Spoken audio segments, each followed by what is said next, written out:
Hey, I wanted to make a video showing you how to test out your timer to make sure your heating element's getting signal to heat up.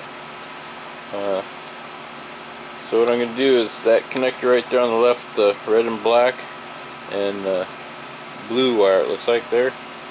I'm going to disconnect that first, so let me do that. Okay, there we go, we disconnected it. And you can tell the wire, because like I said, it's got a red and black. And next I'm going to hook up my multimeter here, and let me do that.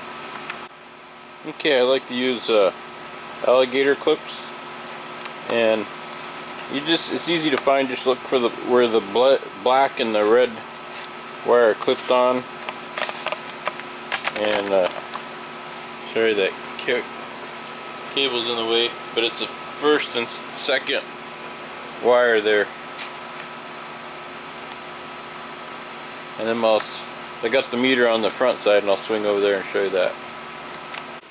Okay, so you just turn on your meter, make sure you got it set up for continuity. It's nice if you have a toning meter, that way you can hear it. And on my dryer, I'm just going to go through every setting that's got a heat cycle on it, and then you should hear the tones.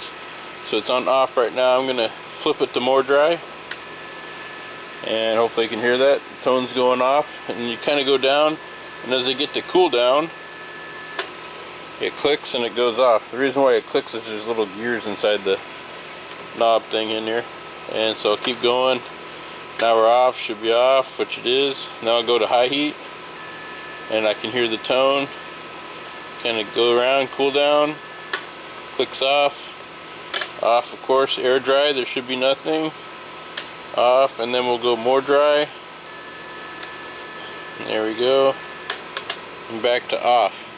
And as long as it tones at every spot where it should be calling for heat, you know at least the timer's not the issue. Sometimes those timers will be bad, and they're the reason why you're not getting a call for heat.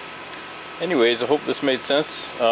This is, always look for the dryers where it pulls out the vent on the top there.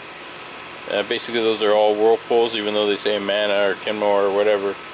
And other dryers will be different, but the pinouts will be different. You'll have to find out which wires go to call for heat. Anyways, hope this video helps you out. If you like it, maybe give me a thumbs up, and thank you for watching.